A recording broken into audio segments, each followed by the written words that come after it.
뒤에서 해를 끼치려는 사람들은 주로 이 세 가지 수법을 사용하니 악한 사람들의 얼굴에 나쁜 사람이라고 쓰여 있지 않다는 점을 기억하고 조심해야 합니다. 해를 끼치려는 사람은 절대 미리 알려주지 않습니다. 그들은 종종 다음과 같은 세 가지 방법을 씁니다.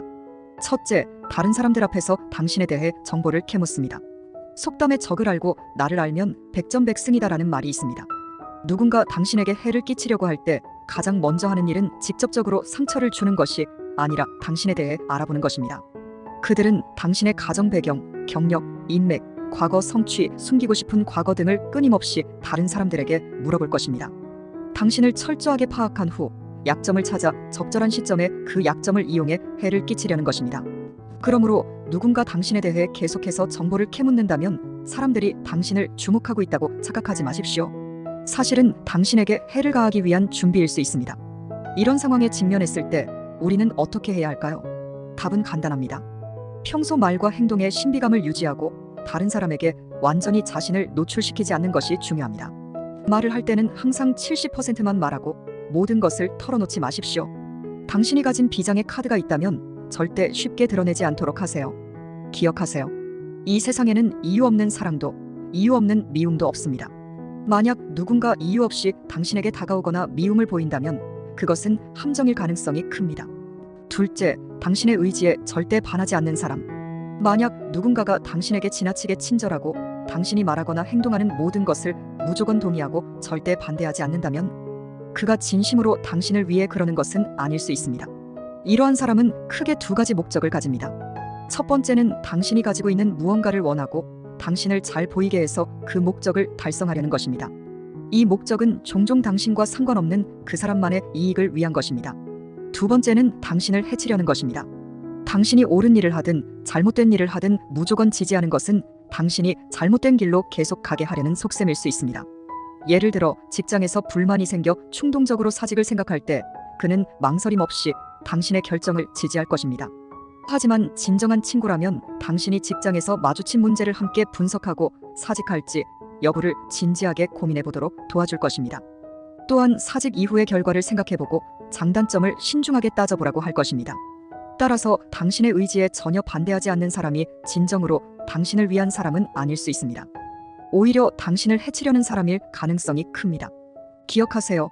충고는 듣기 거북하지만 행동에 도움이 되고 달콤한 말은 당신을 위험에 빠뜨릴 수 있습니다. 세 번째, 당신 앞에서 자주 이간질하는 사람. 어떤 사람은 뒤에서 은밀하게 누가 너에 대해 나쁜 말을 하고 있다고 말할 수 있습니다. 당신은 그 사람이 진정한 친구이며 신뢰할 만한 사람이라고 생각할 수 있지만 먼저 그가 왜 위험을 무릅쓰고 다른 사람을 배신하면서까지 당신에게 그런 말을 전했는지 생각해봐야 합니다. 그가 단순히 당신의 외모가 예뻐서 그랬을까요? 절대 그렇지 않습니다. 인간은 본능적으로 자신에게 이익이 되는 방향으로 행동합니다. 그가 그런 말을 전하는 데에는 분명히 자신의 목적이 있으며 그 목적은 자신에게 유리한 것이지 당신에게 반드시 유리한 것은 아닙니다. 그가 당신을 부추겨 상대방을 공격하게 만들거나 당신과 상대방을 싸우게 해서 자신이 이득을 얻으려는 속셈일 수 있습니다. 따라서 이간질하는 사람을 마주했을 때 반드시 경계심을 가지고 그가 하는 말을 고지고대로 믿어서는 안 됩니다. 그렇게 하면 당신은 그에게 이용당하고 있는 셈입니다. 그는 당신을 속여가며 이득을 취하고 있는데 당신은 오히려 그를 돕고 있는 셈입니다.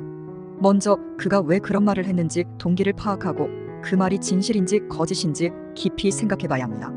설령 그가 한 말이 진실이라고 하더라도 그런 사람은 신뢰할 수 없습니다. 오늘은 다른 사람을 배신했지만 내일은 당신을 배신할 수도 있기 때문입니다. 이런 사람을 상대할 때는 항상 신중하고 경계심을 가져야 합니다.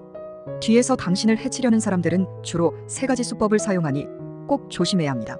남을 해치는 마음은 가져서는 안 되지만 남을 경계하는 마음은 필요합니다.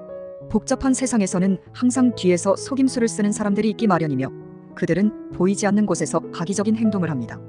그들이 자주 사용하는 세 가지 수법을 알아두면 경계심을 가지고 현명하게 대처할 수 있을 것입니다. 첫 번째 수법, 불화를 부추기는 행동입니다. 이런 사람들은 다른 사람들 뒤에서 불화를 부추기는 것을 좋아하며 의도적으로 거짓말을 퍼뜨려 당신과 다른 사람 사이의 관계를 악화시키려 합니다.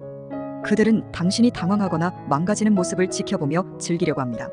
이런 상황에 직면했을 때는 반드시 냉정을 유지하고 다른 사람의 말을 쉽게 믿지 말며 상황을 다각도로 파악해 오해하지 않도록 해야 합니다. 두 번째 수법, 낙심한 사람을 더 괴롭히는 행동. 이런 사람들은 당신이 가장 도움이 필요할 때 오히려 상황을 악화시키려고 합니다. 당신이 어려움에 처했을 때 도와주기는커녕 오히려 발을 걸어 넘어뜨리려 하고 더 큰 고통을 안겨주려 하죠. 그들은 당신의 약점을 이용해 부정적인 소문을 퍼뜨려 사회적으로 당신을 망신시키려 할 수 있습니다. 이런 상황에 직면하면 절대 포기하지 말고 용감하게 맞서야 하며 동시에 자신의 이익을 지킬 줄 알아야 합니다. 세 번째 수법, 암살 같은 공격. 이런 사람들은 뒤에서 조용히 당신을 공격하는 방법을 선호합니다. 이들은 당신이 눈치채지 못하게 일을 방해하거나 직장에서 일부러 어려움을 조성해 당신이 제대로 일하지 못하게 만들죠. 또는 당신의 신뢰를 배신하고 우정을 악용해 당신을 공경에 빠뜨릴 수도 있습니다. 이런 상황을 마주했을 때는 냉정하게 판단하고 다른 사람의 말을 쉽게 믿지 않으며 자신의 이익을 도주하는 방법을 배워야 합니다. 뒤에서 당신을 해치려는 사람들은 주로 이러한 세 가지 방법을 사용합니다.